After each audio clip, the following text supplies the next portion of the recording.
जब हम कांति लोक में प्रवेश करते हैं तब उस कांति लोक में हमारे चेतना के स्तर में हमें दो चीजों का संगम होता है। तो उन कांति लोक में हम ये समझ जाते हैं कि जो कुछ अद्भुत कांति है वो प्रेम ही है, प्रेम ही कांति है, और जो ध्वनि है वो ही परमानंद है दोस्तों। ब्रह्मानंदम।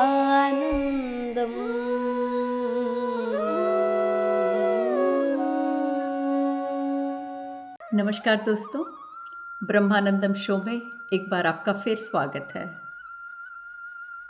दोस्तों, हम लोग दूसरे अध्याय प्रारंभ कर चुके हैं और दूसरा अध्याय है अनंत आत्मानुभूतियाँ। और अनंत आत्मानुभूतियाँ, ये अध्याय जब हमने शुरू किया तब आनंद कर्णेश जी ने पिछले एपिसोड में एक बहुत ही सुंदर सा प्रश्न माँ से किया कि माँ, जो आत्मानुभूतियों के बारे में आप हमें विवरण दे रही थी उसका जरा विस्तार से हमें बताइए। और ये विस्तार पूर्वक समाधान हम माँ के पास से सुन रहे हैं दोस्तों। तो माँ का समाधान हम थोड़ा आगे और बढ़ाते हैं। तो जैसा कि माँ ने कहा कि अनंत शून्यता जब अपने से अधिक प्रकंपनों में विस्तृत होती है, तब वो एक ऐसी सृष्टि का उद्भव करती है जो उसका रूप नहीं है, जो शून्यता का रूप नहीं है। और वो किस प्रकार करती है? वो चेतना के गिरते हुए प्रकंपन के द्वारा करती है। तो यही हम लोग विवरण से जान रहे थे कि चेतना का अवरोहित हुआ रूप कैसा रहता है।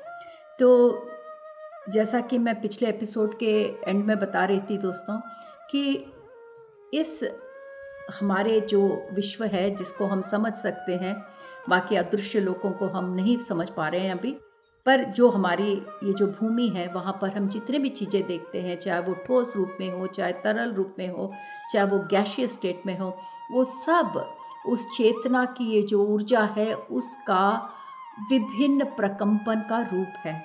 ऊर्जा वही है दोस्तों, पर जब ऊर्जा अपना प्रकंपन बदलती है तो उसका भौतिक रूप भी बदल जाता है। जैसा कि मैंने कहा था, आपका ये जो लैपटॉप है या मोबाइल है वो ऊर्जा का एक प्रकंपन है। इसी प्रकार ग्लास में जो आपका पानी आप देख रहे हैं जो तरल रूप में है वो भी ऊर्जा का एक और प्रकंपन है। तो इस प्रकार चेतना अपनी प्रकंपना को गिराते हुए अलग अलग सृष्टि कर रही है, क्योंकि एक प्रकंपना में एक ही तरह की सृष्टि होती है। प्रकंपन को अलग अलग स्तर पर ले जाकर विभिन्न रूप की सृष्टि हो सकती है दोस्तों। तो अब आप समझ गए होंगे कि चेतना के गिरते हुए प्रकंपन का ये मतलब नहीं है कि गिर गई है तो बुरा हो गया, नहीं दोस्तों। उस उच्चतम, उस प्योर कॉन्शियसनेस के स्तर से उस कॉन्शियसनेस को अपना रूप बदलने के लिए अपने प्रकंपना का स्तर बदलना होता है। तो जहाँ से हमने शुरू किया था कि अगर अनंत शून्यता, हम एक बार अच्छे से समझने की कोशिश करें दोस्तों, कि अगर अनंत शून्यता एक सृष्टि का उद्भव कर रही है जो उसका रूप नहीं है, मतलब जो उसका रूप नहीं है, इसका मतलब शून्यता का रूप नहीं है, तो वो किस रूप में हमारे सामने उपस्थित होगी। तो किस रूप में उपस्थित होगी दोस्तों, इसी के बारे में माँ बता रही है कि ये तीन रूप में हमारे सामने आती है जिसे हम समझ सकते हैं। एक हमारे आत्मा के स्तर पर, हम हमारे आत्मा को समझते हैं दोस्तों। कम से कम जो लोग आध्यात्मिक मार्ग में हैं वो तो समझते हैं कि हमारे अंदर एक आत्मा है, आत्मा की एक यात्रा हो रही है। तो आत्मा का एक स्तर, दूसरा शरीर का स्तर। शरीर को न समझने वाला कोई भी मनुष्य नहीं होगा, क्योंकि हम शरीर को इतना महत्व देते हैं। तो दूसरा है शरीर का स्तर, तीसरा है मन का स्तर। तो तीन स्तर आपको समझने होंगे कि ये सृष्टि हमारे तक आते आते किन तीन स्तर पर हमें दिख रही है, आत्मा के स्तर पर, शरीर के स्तर पर और मन के स्तर पर। तो वो प्योर कॉन्शियसनेस, वो प्योर चेतना शून्यता से हम तक आते आते आत्मा की चेतना के रूप में, हमारे शरीर के चेतना के रूप में और हमारे मन की चेतना के रूप में हमारे सामने आती है दोस्तों। तीन चीजें। तो ये जो तीन रूप है वो एक ही प्रकंपना का स्तर नहीं है। आत्मा की चेतना का प्रकंपना एक स्तर है, शरीर के चेतना का स्तर एक और है, मन की चेतना का स्तर अलग अलग है। तो धीरे धीरे प्रकंपना का स्तर, चेतना के प्रकंपना का स्तर जब कम होता जाता है तो ये ऐसा लगता है कि मानो स्वप्न में हम स्वप्न देख रहे हैं। तो दोस्तों, स्वप्न में स्वप्न देखना क्या है?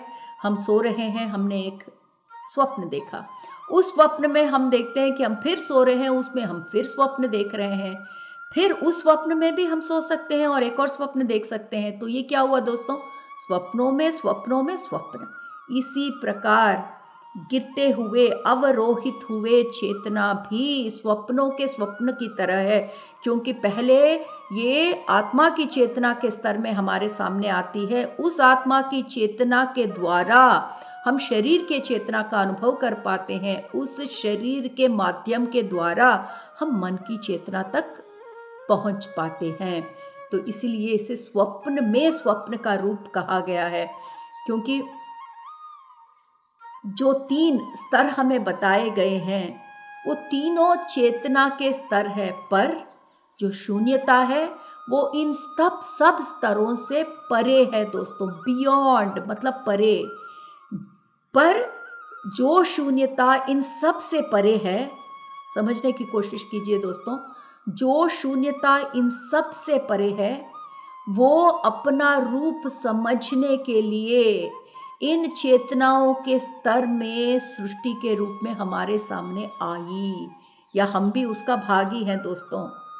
तो इसका मतलब ये है कि उस शून्यता ने ऐसी सृष्टि की जिसके माध्यम से शून्यता को वो समझ में आ गया जो वो नहीं है। जैसा कि मैंने कितने उदाहरण आपको दिए थे पिछले एपिसोड में। अगर आपको लंबा कद क्या है समझना होगा तो ठिगने लोगों के साथ मिलना होगा, तभी आप उन दोनों की तुलना कर सकते हैं। अगर आपको मीठा के बारे में संपूर्ण रूप से ज्ञात करना है तो आपको तीखा स्वाद भी चखना होगा। इसी प्रकार जब शून्यता को अपने बारे में जानकारी प्राप्त करने की इच्छा जागृत हुई, उस जागृत हुई इच्छा की वजह से ऐसी सृष्टि का उद्भव हुआ जिसके माध्यम से शून्यता समझ सकी कि वो क्या नहीं है। तो एक बार इस बात पर हम गौर करते हैं दोस्तों। आज जो सृष्टि में हम देख रहे हैं, ठोस पदार्थ, तरल पदार्थ, गैस पदार्थ, ये सब शून्यता नहीं है, क्योंकि शून्यता इन सब चेतनाओं के स्तर से परे है।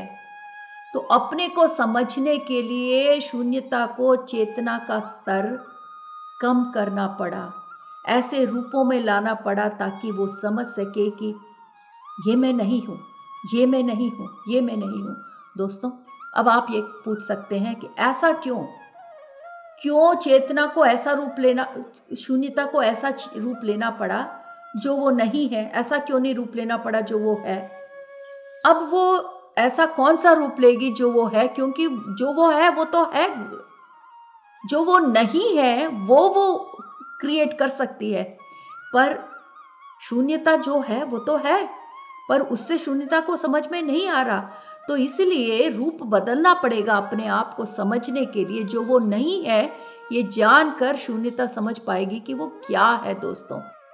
तो समस्त सृष्टि इसीलिए उद्भव हुई ताकि शून्यता समझ सके कि वो उसका रूप क्या है। आगे आगे एक एक, अभी आपको अगर कंफ्यूजन भी लग रहा है दोस्तों, कोई बात नहीं, बस आप आराम से सुनते जाइए। आगे आगे आपको समझ में आएगा कि ये सृष्टि का क्या रहस्य है दोस्तों। जो आज हम इतना अद्भुत ज्ञान माँ के द्वारा प्राप्त कर रहे हैं, ये परम वेदांत है दोस्तों। वेदों का अध्ययन करके, उपनिषद, ब्रह्म सूत्र, इन सब का अध्ययन करने के बाद जो ज्ञान हमें इतने मुश्किल से प्राप्त होता है, माँ यहाँ पर इतने सरल शब्दों में इस किताब के जरिए हमारे तक लाने की कोशिश कर रही हैं। दोस्तों, मुश्किल तभी होता है जब हम कोई चीज़ नया नया पढ़ते हैं, उसको समझने के बाद वो मुश्किल नहीं होता। ये ज्ञान भी हमारे लिए धीरे धीरे सरल होता चला जाएगा अगर आपके मन में इसे जानने की इच्छा है। तो जैसा कि मैंने कहा था, शून्यता अपने आप को जानने के लिए ऐसे रूपों का उद्भव हुआ जो शून्यता नहीं है, ताकि शून्यता समझ पाए कि ठीक है, मैं कंप्यूटर नहीं हूँ, मैं लैपटॉप नहीं हूँ, मैं पानी नहीं हूँ, मैं हवा नहीं हूँ। तो ये नहीं हूँ के चक्कर में शून्यता जो वो नहीं है, उसके बारे में जानते हुए जो वो है समझ पाती है। वेदांत ही इस प्रकार है दोस्तों। अगर आप उपनिषद पढ़ना चाहें तो भी ऐसा ही आपको मालूम पड़ेगा कि मैं हवा नहीं हूँ, मैं पानी नहीं हूँ। आप वेदांत में भी ऐसा ही ज्ञात करेंगे। उसको कहते हैं knowledge through elimination process. Eliminate करते हुए आप चीज क्या है उसको ज्ञात कर सकते हैं। पूरा वेदांत एलिमिनेशन प्रोसेस है। अगर आप निर्वाण शतक पढ़ेंगे जो शंकराचार्य जी द्वारा रचित है, निर्वाण शतकम, मैं तो सबको बोलूँगी कि आप निर्वाण शतकम पढ़े। उसमें ऐसा ही जिक्र हुआ है, न मैं जीवन हूँ, न मैं मृत्यु हूँ, न मैं पानी हूँ, न मैं मिट्टी हूँ। ऐसा करते हुए ब्रह्म स्वरूप क्या है, शंकराचार्य जी ने उस निर्वाण शतक में इतने सुंदर रूप से उसको समझाने की कोशिश की है। तो वेदांत इसी प्रकार होता है, क्योंकि जो शून्यता है दोस्तों, उसे हमारे पंचेंद्रियों द्वारा समझना बहुत मुश्किल है। ये जो माया का ये जो खेल हम खेल रहे हैं इस मनुष्य के जन्म लेकर, वो बहुत ही क्लिष्ट है दोस्तों। हमारे पास सिर्फ पंचेंद्रियां हैं जिसके द्वारा हम समाचार अंदर ले सकते हैं, पर ये शून्यता का समाचार पंचेंद्रियों से परे है। इसलिए आप शब्दों से उसको ग्रहण नहीं कर सकते, स्वाद से उसको नहीं ग्रहण कर सकते, सुगंध से नहीं कर सकते, दृष्टि से नहीं कर सकते, आप उसको महसूस करके नहीं कर सकते। तो फिर किस प्रकार शब्दों के द्वारा एक ऐसे ब्रह्म स्वरूप का विवरण कर पाएंगे कोई भी दोस्तों। तो इसीलिए इस प्रकार का तर्क वेदांत ने लिया है, इसको जिसको कहते हैं एलिमिनेशन प्रोसेस। जो हम जानते हैं उससे तुलना करते हुए बताए कि ये वो नहीं है, फिर कुछ ऐसा ले जो हम जानते हैं और उस वैसा भी नहीं है। तो धीरे धीरे हमें समझ में आने लगता है कि ठीक है, हम मिट्टी को जानते हैं पर ये शून्यता मिट्टी नहीं है, तो इससे परे होगा। हम पानी को जानते हैं पर शून्यता पानी नहीं है, उससे परे होगा। तो धीरे धीरे उन चीज़ों के सहारे से जिसे हम जानते हैं, उससे हम रेफरेंस लेते हुए हम शून्यता को समझने का यहाँ पर प्रयत्न करते हैं दोस्तों। तो माँ ने जैसा कहा कि ये जो आत्मा की ये जो संचलन है और ये जो आत्मा की ये जो अनुभूतियां हैं, ये दोनों, आत्मा के जो संचलन और आत्मा की ये जो अनुभूतियां हैं, जिसे हम कहते हैं आत्मानुभूति, ये दोनों आत्मा की चेतना में मिल जाते हैं। कहां पर? कांति लोकों में। तो धीरे धीरे समझने की कोशिश कीजिएगा। आत्मानुभूतियां हम समझ रहे हैं, आत्मानुभूति क्या है? आत्म संचलन हम इस भूमि में रहते हुए शायद नहीं समझ पाएंगे। इसलिए जब हम कांति लोक में प्रवेश करते हैं, तब उस कांति लोक में हमारे चेतना के स्तर में हमें दो चीजों का संगम होता है, हमारे आत्मानुभूति का और हमारे आत्म संचलन का। जब ये दोनों एक होके हमारे आत्मा की चेतना की स्तर पर मिल जाते हैं, तो उन कांति लोक में हम ये समझ जाते हैं कि जो कुछ अद्भुत कांति है वो प्रेम ही है, प्रेम ही कांति है, और जो ध्वनि है वो ही परमानंद है दोस्तों। तो इस लोक में रहते हुए, इस भूमि में रहते हुए जो चीज हम नहीं समझ पाते, इस शरीर के कारण, इस माया के कारण, इस अहम में बंधे रहने के कारण जो चीज हम नहीं समझ पाते, जब हम मरण या जन्म के चक्र के बीच में जब हम कांति लोक में पहुंचते हैं, तो उन कांति लोक में जहां पर आत्मानुभूति, आत्म संचलन दोनों मिलकर हमारे आत्म चैतन्य में जिनका जब संगम हो जाता है, तब हमें समझ में आता है, तब हमें ज्ञात होता है कि जो भी कांति से हम घिरे हुए हैं अंदर और बाहर, वो प्रेम की कांति है। हम प्रेम की कांति से बने हुए हैं, और जो भी कुछ ध्वनि हम सुन सकते हैं वो परमानंद, जिसे अंग्रेजी में ब्लिस कहते हैं दोस्तों। तो इस लोक में जो हम नहीं समझ पाते, जब हम शरीर का विसर्जन, शरीर का त्याग करके कांति लोक में जाते हैं, तो ये बातों की समझ हमें आ जाती है आत्मा के स्तर पर। माँ ये कहते हुए आगे बढ़ती है कि जो हमारी आत्मानुभूतियां हैं, ये आत्मानुभूतियां एक तरफ हमें कांति लोक और दूसरी तरफ हमारी जो भौतिक दुनिया है, उन दोनों को जोड़ती है, क्योंकि आत्मानुभूतियां हमें इस भौतिक दुनिया में भी महसूस होती है और उस कांति लोकों में, उन उत्तम लोकों में भी हम आत्मानुभूतियों का अनुभव करते हैं। तो ये आत्मानुभूतियों का विस्तरण दोनों लोकों में होता है या सारे लोकों में होता है।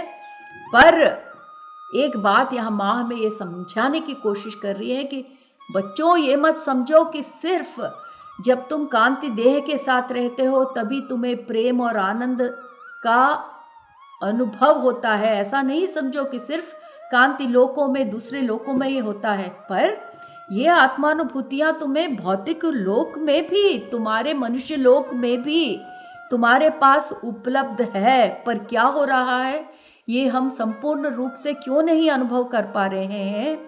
क्योंकि इनका ये जो सार है, ये आत्मानुभूति का ये जो सार है, इसका जो महत्व है, ये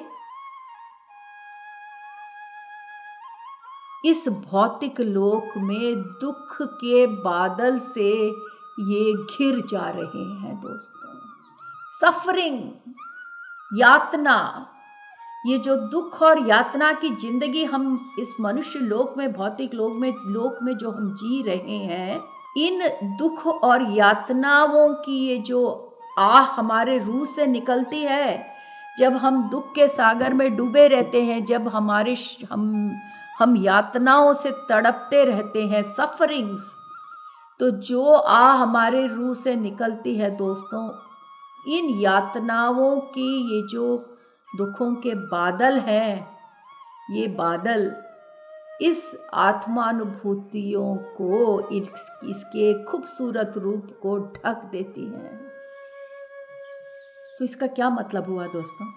इसका मतलब ये हुआ कि जो आत्मानुभूतियां आपको स्वर्ग में प्राप्त होती हैं, वो आत्मानुभूतियां यहां भी मौजूद हैं, पर आप उसे इसलिए नहीं अनुभव कर पा रहे हैं, उसे महसूस इसलिए नहीं कर पा रहे हैं क्योंकि आपके भौतिक लोक में जो आप दुख कहते हैं, जो आप चुनौतियां कहते हैं, जो आप यातनाएं कहते हैं, सफरिंग्स कहते हैं, उसके कारण आप इतने व्यस्त हैं उसमें कि उसके जो दुख के बादल हैं, वो आत्मानुभूतियों के अद्भुत तरंगों को संपूर्ण रूप से ढक रहे हैं।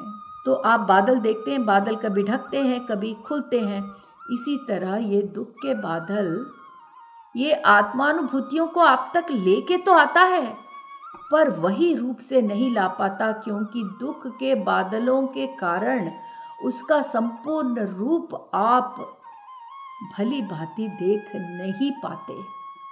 तो अब आपको समझ में आया दोस्तों कि जो बड़ी लिस्ट माँ बता रही थी आत्मानुभूतियों के बारे में, जैसा प्रेम हुआ, जैसे हमने कांति लोक में कहा कि जो भी कांति हमें दिखती है, वो सब प्रेम है। और जो भी ध्वनि हमें सुनाई देता है वो परमानंद है कांति लोक में। तो इस लोक में हमें क्यों नहीं महसूस होता वो कांति का अनुभव, वो प्रेम का अनुभव, वो परमानंद का अनुभव क्यों नहीं महसूस होता? वो इसलिए कि जो भी कुछ हम यातनाओं के रूप में देख रहे हैं, जो तड़प रहे हैं और हम कह रहे हैं हमें ये नहीं चाहिए, वो सारे बादलों के रूप में उस आत्मानुभूति की सुंदरता को एकदम ढक रही है दोस्तों।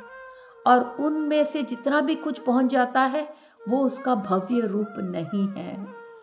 कितने खूबसूरती से माँ आत्मानुभूतियों के बारे में हमें यहाँ पर बता रही हैं दोस्तों। तो माँ कहती है कि आप जानते हैं कि सृष्टि, जो भी कुछ सृष्टि है, वो शून्यता में से एक ब्रह्मानंद के विस्फोट के द्वारा आती है हमारे सामने। ये हम पहले भी सुन चुके हैं कि समस्त सृष्टि उस शून्यता में से ब्रह्मानंद के विस्फोट, ब्रह्मानंद का विस्फोट, जब ब्रह्मानंद बहुत ज़्यादा हो जाता है ना दोस्तों, तो उसका विस्फोट, कोई भी चीज़ ज़्यादा होती है तो विस्फोट हो जाता है।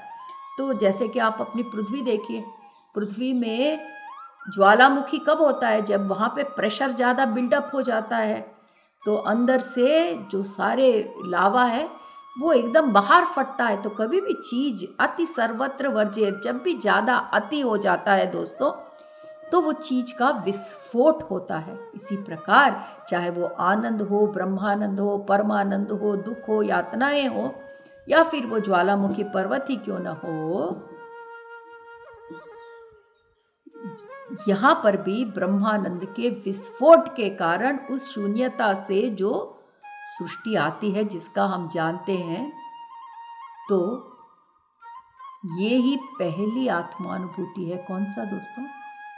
वो ब्रह्मानंद जो शून्यता में उपस्थित रहता है, जिसके विस्फोट से ये सारी सृष्टि हमारे सामने आती है, वही सबसे पहला आत्मानुभूति है दोस्तों। तो जितनी भी आत्मानुभूतियां आज हम महसूस कर पा रहे हैं या सुन पा रहे हैं, वो सब इस ब्रह्मानंद आत्मानुभूति के बच्चे समान हैं। तो ब्रह्मानंद माता अनुभूति है और बाकी सारे उसके बच्चे आत्मानुभूति हैं दोस्तों। तो यहाँ पर माँ कहती है कि सबसे बड़ा पहला आत्मानुभूति है। तो सबसे पहला आत्मानुभूति कौन सा हुआ दोस्तों? सबसे पहला आत्मानुभूति हमारा ब्रह्मानंद है, जो शून्यता में उपस्थित है और जिसके विस्फोट से समस्त सृष्टि सामने आती है। तो माँ कहती है कि जैसे आत्मानुभूतियों में से आनंद बाहर आता है, अब जैसे आत्मानुभूतियां हुई उनमें से एक हुआ आनंद, वैसे ही जितने भी रंग हैं वो कहाँ से आते हैं दोस्तों? कांति से आते हैं। तो ब्रह्मानंद से सारे आत्मानुभूतियां निकली। किस प्रकार? जिस प्रकार प्रकाश से, कांति से सारे रंग हमारे लोक में हम देख सकते हैं। हमें सब मालूम है ना दोस्तों कि सूर्य की कांति से हम कितने रंग देखते हैं। सारे रंग उस कांति का ही उसका फल है।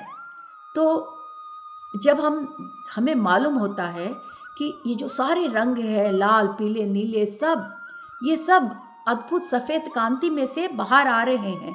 अगर ये सारे कांतियाँ मिल जाए तो क्या हो जाएगा दोस्तों? वाइट लाइट, वो सब सफ़ेद कांति के रूप में हमारे सामने होंगे। इस सफ़ेद कांति में जब हम पूरा स्पेक्ट्रम देखते हैं, तो जैसा हम विबगयार कहते हैं, रेड, ग्रीन, येलो, ये सब उस कांति में उपस्थित है, ये हम जानते हैं। पर हम जब रंग देखते हैं तब कांति को तो नहीं देखते ना दोस्तों। हम जानते हैं कि कांति में से निकले हुए रंग है, पर कांति हमारे सामने दृश्य नहीं है, अदृश्य है। तो कांति अदृश्य है, पर कांति से निकले हुए सारे रंग हमारे सामने उपस्थित हैं। उसी प्रकार सारे आत्मानुभूति जो हम महसूस कर पाते हैं, वो सब उस ब्रह्मानंद से निकले हुए हैं, जिसे हम इस रूप में महसूस नहीं कर पा रहे हैं। इसलिए कांति का उदाहरण दिया माँ ने कि जब आप रंग देखते हो तो आप उस सफ़ेद कांति को नहीं देख पाते हो, पर आप समझते हो कि ये सारे उस सफ़ेद कांति से निकले हैं। इसी प्रकार जो भी आत्मानुभूति आप इस तर्क में अनुभव कर पा रहे हैं, चाहे वो समृद्धि हो, चाहे वो क्षमा गुण हो, चाहे वो करुणा हो, ये ज्ञात रहे कि वो सारे आत्मानुभूतियाँ, ये सारी आत्मानुभूतियाँ उस ब्रह्मानंद से निकली है जिसे आप न देख सकते हो, न शुद्ध रूप से महसूस कर सकते हो। सिर्फ आत्मानुभूतियों द्वारा, उसके बच्चों द्वारा ही उसे ज्ञात कर पाते हो। तो दोस्तों, इतने अद्भुत रूप से आत्मानुभूतियों के बारे में माँ बता रही है। हम आज का एपिसोड यहाँ पर संपूर्ण करते हैं। अगले एपिसोड में हम आत्मानुभूति का डिस्कशन कंटिन्यू करेंगे। धन्यवाद।